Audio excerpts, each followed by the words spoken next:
బలోపేతం చేసుకుందామా అన్న దానికే ఈ ఎస్ఐఆర్ మీటింగ్. ఏంటి ఎస్ఐఆర్ ఏంది? ఏం భయపడేది కూడా ఏమీ లేదు, సింపుల్. ఇలాంటి ఎన్యూమరేషన్ ఫామ్లు మీకు ఇంటింటికి ఈ ఎన్యూమరేషన్ ఫామ్లు ఇచ్చారు. ప్రతి ఒక్కరికి 2 ఎన్యూమరేషన్ ఫామ్స్ ఎవరిస్తారు? Booth level officer. Booth level officer అంటే ఎవరు? గ్రామాల్లో అంగన్వాడీ టీచర్, సదాశివపేట సంగారెడ్డి పట్టణం అయితే మన ఆర్పీలు, మెప్మాలో ఉండేటువంటి ఆర్పీలు ప్రతి ఇంటికి 2 ఫాములు తెచ్చిస్తారు. ఇలా పెద్ద విషయం ఏం లేదు. ఇక్కడ ఎడం వైపు ఒక కాలం ఉంది, కుడివైపు ఒక కాలం ఉంది.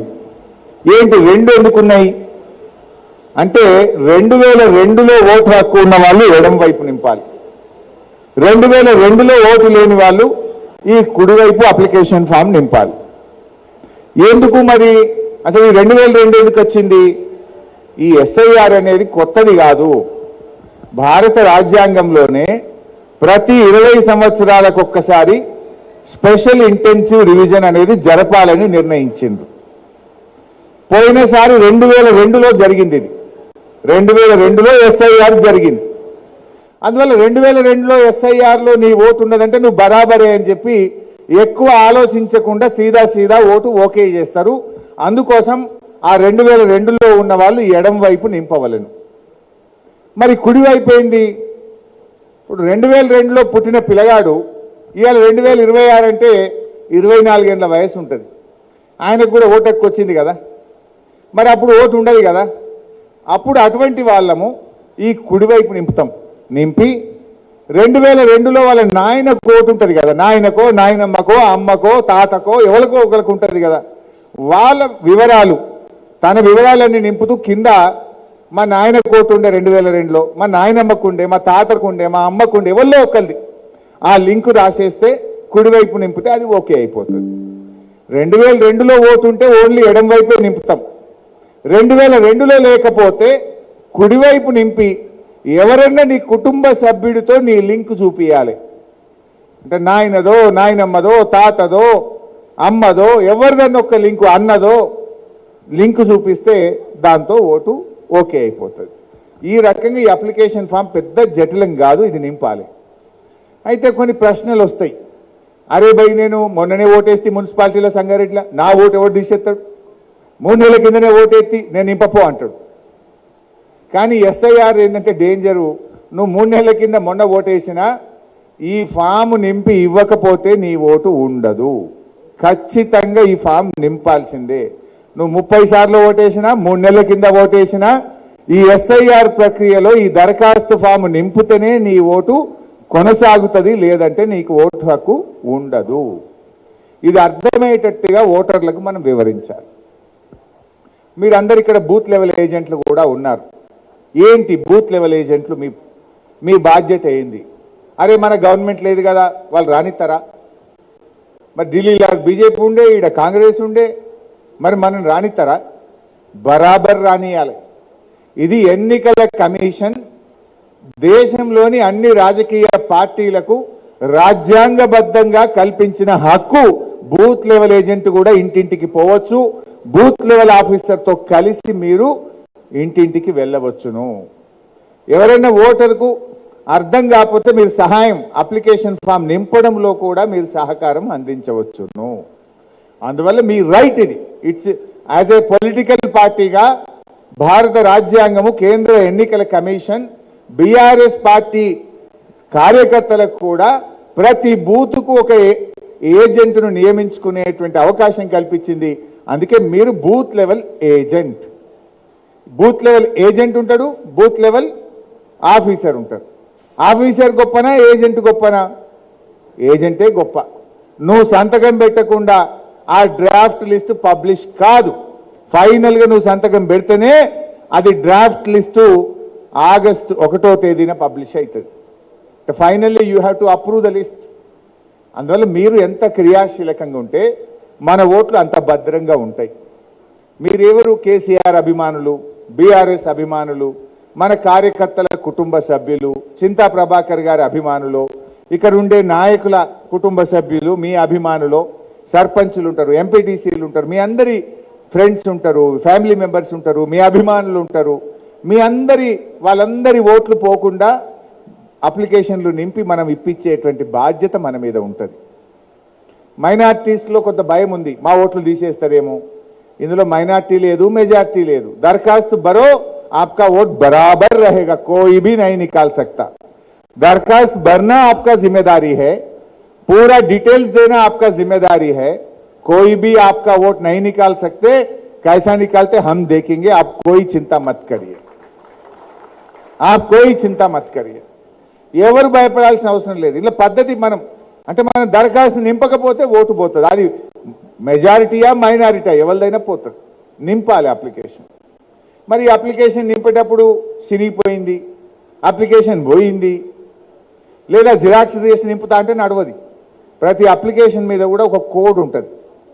అందువల్ల ఇచ్చిన దరఖాస్తే నింపాలి తప్ప ఇది పోయింది నేను పక్కన జిరాక్స్ తెచ్చుకొని దాంట్లో నింపుతా అంటే నడవదు. అది దరఖాస్తులు పోడగొట్టుకోవద్దు, చాలా భద్రంగా ఉంచుకోవాల్సిన అవసరం ఉంటుంది. ఎక్కడైనా రాసేటప్పుడు తప్పు పోతే కూడా వైట్నర్ పెట్టి తెల్ల ఇంకు పెట్టి దాని మీద మళ్ళీ రాయొచ్చు. రెండు ఉంటాయి కదా, ఒకటి నీ దగ్గర ఉంచుకోవాలి, ఒకటి వాళ్ళకి ఇవ్వాలి.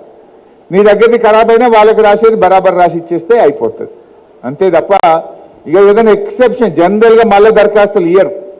ఇక అది ఏదైనా ఇల్లు కాలిపోయిందనో ఏదైనా సరి అయినటువంటి కారణం చూపి తప్పనిసరి పరిస్థితుల్లో పోయిందంటే మళ్ళీ అదే కోడుతోని నీకు ఇంకో దరఖాస్తు ఇవ్వాలంటే మీ రిటర్నింగ్ ఆఫీసర్ నిర్ణయం తీసుకుంటే అప్పుడు వస్తుంది. అంత ఈజీగా రాదు. అందువల్ల మీరు దరఖాస్తులు భద్రంగా పెట్టుకోవాలి. వాటిని నింపి ఎంత వీలైతే అంత తొందరగా తిరిగి మన బూత్ లెవెల్ ఆఫీసర్కు ఇచ్చేయాలి. ఒక బూత్ అంటే ఎన్ని ఓట్లు ఉంటాయి? 600, 700, 800 ఓట్లు ఉంటాయి. 800 ఓట్లుంటే ఎన్ని ఇండ్లు ఉంటాయి? ఇంటికి 4 వేసుకున్న 200 ఇండ్లు ఉంటాయి. అంతే కదా. 200 ఇండ్లు మనకు నెల రోజులు టైం ఉంది. ఇలా 3 తారీఖు అయిపోయింది, ఆల్రెడీ 8 రోజులు. 25 తారీఖు last, July 25 last date. July 25లోగా ఈ అప్లికేషన్లన్నీ నింపి ఇవ్వాలి. మీరేమనుకుంటారు, అరే లగ్గాలు ఉన్నాయి, పెళ్లిళ్ళ సీజన్ ఉంది, మెల్లగా చేద్దాం. ఇవాళ 3 తారీఖు కదా, ఇంకా 22 రోజులు ఉన్నది. మెల్లగా చేద్దాం అంటే లాస్ట్కి ఆగమవుతుంది. జపన చేద్దాం తొందరగా మన పని ఖతం పట్టుకుందాం అన్నట్టు పని చేయాలి తప్ప 25 తారీఖు ఇంకా టైం ఉన్నది అంటే ఆగమవుతుంది. అందువల్ల బూత్ లెవెల్ ఏజెంట్లు, గౌరవ సర్పంచులు, మాజీ సర్పంచులు, మాజీ కౌన్సిలర్లు, సిట్టింగ్ కౌన్సిలర్లు మీరు చొరవ చూపి తొందరగా ఈ అప్లికేషన్లన్నీ నింపి ఇచ్చినట్టయితే మన పార్టీ రేపు బలంగా ఉంటుంది. సపోజ్ మా బుచ్చిరెడ్డి గారు అక్కడ కూర్చున్నారు. నేను సిడిసి చైర్మన్, జిల్లా అధ్యక్షుడిని ఉంటే వెనకట నా ఓటు ఎవరు తీసేస్తారంటే తీసేస్తారు. నువ్వు అప్లికేషన్ నింపకపోతే తీసేస్తారు. ఇప్పుడు బుచ్చిరెడ్డి గారు కూడా ఆయన నింపాలి. ఇప్పుడు ఇంకో బుచ్చిరెడ్డి కొడుకు హైదరాబాద్లో నౌకరీ చేస్తుండే, ఇడు ఉంటలేడు. ఆయనకు కూడా ఓటు వచ్చింది, పెద్దోడైంది. మరి ఏం చేయాలి? బుచ్చిరెడ్డి కొడుకు రాకపోతే మరి ఆ ఓటు ఉంటుందా పోతుందా? దీంట్లో ఒక అవకాశం ఉంది. మీ పిల్లలు ఎవరైనా బెంగళూరులోనో, చెన్నైలోనో, ఢిల్లీలోనో, హైదరాబాద్లోనో, దుబాయ్లోనో, అమెరికాలోనో, వేరే దేశంలో, వేరే రాష్ట్రంలో ఉంటే కొడుకు ఏం చేయొచ్చు అంటే ఈ కుడివైపు, ఎడం వైపు కాకుండా కుడివైపు బుచ్చిరెడ్డి గారు ఆయన కొడుకు వివరాలన్నీ నింపి కింద బుచ్చిరెడ్డి సంతకం పెట్టి తండ్రి అని బ్రాకెట్లో రాస్తే కొడుకు ఓటు కూడా టిక్ అయిపోతుంది. అర్థమైందా? సపోజ్ ఒక ఆడాము ఉంది, వాళ్ళ భర్త దుబాయ్లోనో, సౌత్ ఆఫ్రికాలోనో, లండన్లోనో, అమెరికాలోనో ఉద్యోగం చేస్తుండే, ఆమె ఇక్కడ ఉన్నది. ఆమె భర్త వివరాలన్నీ రాసి కింద సంతకం పెట్టి భార్య అంటే భర్త ఓటు కూడా టిక్ అయిపోతుంది. సో అట్ల వల్ల మనిషి లేకపోయినా ఇంటి యజమాని అంటే ఇంట్లో పెద్దవాళ్ళు, తల్లి కానీ, భర్త కానీ, తండ్రి కానీ, వాళ్ళు వివరాలు రాసి నింపినట్టయితే ఆ ఓటు కూడా ఓకే అయ్యేటువంటి అవకాశం ఉంది.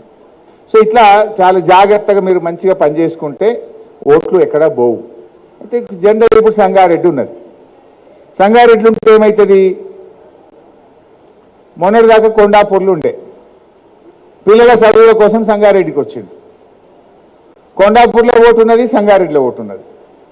మళ్ళీ ఏమైంది? కొడుకు హైటెక్ సిటీలో జాబ్ వచ్చింది, హైదరాబాద్ పోయింది, అక్కడ కూడా ఓటు రాయించుకున్నారు. ఇప్పుడు ఏమైంది? కొండాపూర్లో ఓటు ఉంది, సంగారెడ్డిలో ఓటు ఉంది, హైదరాబాద్లో ఓటు ఉంది. ఇప్పుడు ఎస్ఐఆర్లో ఒక్క దగ్గరనే ఉండాలి. ఆయనని అడుగుతారు, మరి నువ్వు ఎక్కడ ఉంటావు అని కొండాపూర్లో ఉండే బూత్ లెవెల్ ఆఫీసరు ఫోన్ చేసి అడగచ్చు, Sangareddy booth level officer phone చేసి అడుగుతారు, హైదరాబాదు బూత్ లెవెల్ ఆఫీసరు అడుగుతారు. వాళ్ళ ఇష్టం. కొండాపూర్లో రాయించుకుంటా అంటే ఈ 2 ఓట్లు పోతాయి, సంగారెడ్డి పోతుంది, హైదరాబాద్ పోతుంది, ఒక కొండాపూర్లో మిగులుతుంది. లేదు నేను హైదరాబాద్లో ఉన్న ఇన్నే రాసుకుంటా అంటే సంగారెడ్డిలో పోతుంది, కొండాపూర్లో పోతుంది, హైదరాబాద్లో మిగులుతుంది. అంటే ఒక్కొక్కరికి డబుల్ ఓట్లు, త్రిబుల్ ఓట్లు ఉంటాయి. ఇప్పుడు ఈవెన్ సంగారెడ్డిలో మొన్నటిదాకా గణేష్ గడ్డకున్నారు, గణేష్ గడ్డకెళ్ళి ఐబీ ఆఫీస్ పక్కకు వచ్చిండ్రు, ఆడికెళ్ళి కొత్త బస్ స్టాండ్ దగ్గరికి మారిండ్రు, 3 ఇండ్లు కిరాయికి మారిండ్రు. గణేష్ గడ్డలో ఒకటి ఉన్నది, కొత్త ఐబీ ఆఫీస్ కాడ ఒకటి ఉన్నది, కొత్త బస్ స్టాండ్ కాడ ఒకటి ఉన్నది. ఈ ఎస్ఐఆర్లు ఏమవుతుంది నేను అడుగుతారు, ఆటోమేటిక్గా నువ్వు ఇప్పుడు కొత్త బస్ స్టాండ్ కాడ కిరాయికి ఉన్నావు సంగారెడ్డిలో, అందువల్ల నీ ఓటు ఇక్కడనే రాయించుకొని గణేష్ గడ్డది ఐబీ ఆఫీస్ కాడికి తీసేస్తారు. ఓన్లీ ఈ ఒక్క దగ్గర ఓటు ఉంటుంది. అంటే డబుల్ ఓట్లు, త్రిబుల్ ఓట్లు ఉంటే పోయి ఒక్క ఓటే మిగులుతుంది.